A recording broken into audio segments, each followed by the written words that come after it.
মৌমিন কারা? মৌমিনের পরিচয় কি? কি কি কাজ করলে মৌমিন হওয়া যায়? মৌমিন কারা? মৌমিনের পরিচয় দিয়েছেন আল্লাহ সুবহানাহু ওয়া তাআলা পবিত্র কোরআনে 23 নম্বর সূরা মৌমিনুন আয়াত 1 থেকে 11।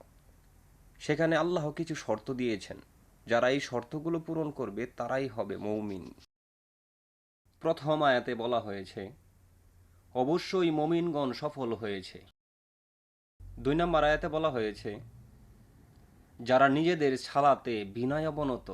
বিনয় কি এটা সবাই জানে, নতুন করে বলার কিছু নেই।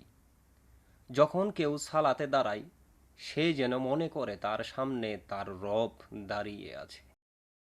3 নম্বর আয়াতে বলা হয়েছে আর যারা অনর্থক কথা কর্ম থেকে বিমুখ থাকে। অনর্থক কথা কি? অপ্রয়োজনীয় কথা, যেই বিষয়ে জ্ঞান নেই সেই বিষয়ে আন্দাজ অনুমানের উপর ভিত্তি করে কথা বলা, অশালীন বাক্য মুখে উচ্চারণ করা। আর 4 নম্বর আয়াতে বলা হয়েছে আর যারা জাকাতের ক্ষেত্রে স্বয়ংক্রিয়। জাকাতে স্বয়ংক্রিয় কি?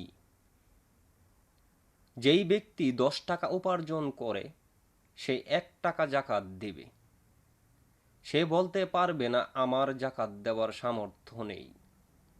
যেই ব্যক্তি মনে করে 52 তোলা রূপা আর 7 ভরি স্বর্ণ হলে তার উপর জাকাত ফরজ হবে, তাহলে সে জান্নাতুল ফেরদৌসে যাবে না, সে যাবে অন্য কোথাও। জাকাত ছোটোখাটো কোনো বিষয় নয় বা এবাদত আমল নয়। জাকাত ইসলামে গুরুত্বপূর্ণ একটি বিষয়। সলাদ যেমন গুরুত্বপূর্ণ একটি বিষয়, ঠিক জাকাতও তেমন গুরুত্বপূর্ণ একটি বিষয়। তাই জাকাত কি তা সঠিকভাবে জানতে হবে। 5 নম্বর আয়াতে বলা হয়েছে আর যারা তাদের নিজেদের লজ্জাস্থানের হেফাজতকারী। লজ্জাস্থানের হেফাজত কি? লজ্জাস্থান স্বামী স্ত্রী ছাড়া, স্ত্রী স্বামী ছাড়া অন্য কারো কাছে তাদের লজ্জাস্থান প্রকাশ করতে পারবে না। বৈধভাবে বিবাহ ছাড়া কামনা বাসনার তাগিদে নারী পুরুষ মিলিত হতে পারবে না। তবে চক্ষু হলো সবচেয়ে বড় লজ্জাস্থান। এই লজ্জাস্থান রাখতে হয় আল্লাহর ভয় এবং ঈমানি পর্দা দিয়ে। 6 নম্বর আয়াতে বলা হয়েছে তবে তাদের স্ত্রী ও তাদের ডান হাত যার মালিক হয়েছে তারা ছাড়া নিশ্চয়ই এতে তারা নিন্দিত হবে না। সেই সময়ে দাসদাসীর প্রথা ছিল। তখন কোনো দাসী নিজেকে তার মনিবের কাছে সমর্পণ করলে তাতে তার মনিবের কোনো পাপ হতো না। এখন বাসাবাড়ির কাজের মেয়ে আর দাসদাসী এক নয়। অতঃপর যারা এদের ছাড়া অন্যকে কামনা করে তারাই সীমালঙ্ঘনকারী। 8 নম্বর আয়াতে বলা হয়েছে আর যারা নিজেদের আমানত সমূহ ও অঙ্গীকারে যত্নবান। আমানত ও অঙ্গীকার কি? কেউ কারো কাছে কোনো জিনিস রাখলে তা পুনরায় ফিরিয়ে দিতে হবে।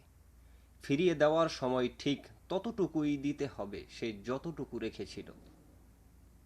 কাউকে কথা দিলে সেই কথা রাখতে হবে। কাউকে প্রতিশ্রুতি দিলে অবশ্যই ভেবেচিন্তে দিতে হবে। 9 নম্বর আয়াতে বলা হয়েছে আর যারা নিজেদের সালাত সমূহ হিফাজত করে। সালাতের হেফাজত কি? শয়তানের ধোঁকায় পড়ে সালাত কাজা করে না।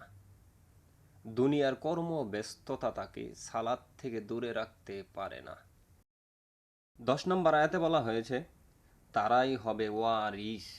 কিসের ওয়ারিস সেটা আল্লাহ পাক বলে দিয়েছে 11 নম্বর আয়াতে। 11 নম্বর আয়াতে বলা হয়েছে যারা ফেরদাউসের অধিকারী হবে তারা সেখানে স্থায়ী হবে। এই আমলগুলো যারা সঠিকভাবে পালন করে তারাই হলো মুমিন। আর মুমিনরাই হলো জান্নাতুল ফেরদাউসের উত্তরাধিকারী। মুমিনগণ জান্নাতুল ফেরদাউসে নবী রাসূলগণের সাথে থাকবে। তাই কেউ যদি মুমিন হতে চায় তাহলে সে যেন কুরআন অনুযায়ী এই আমলগুলো করে। ইসলাম সহজ।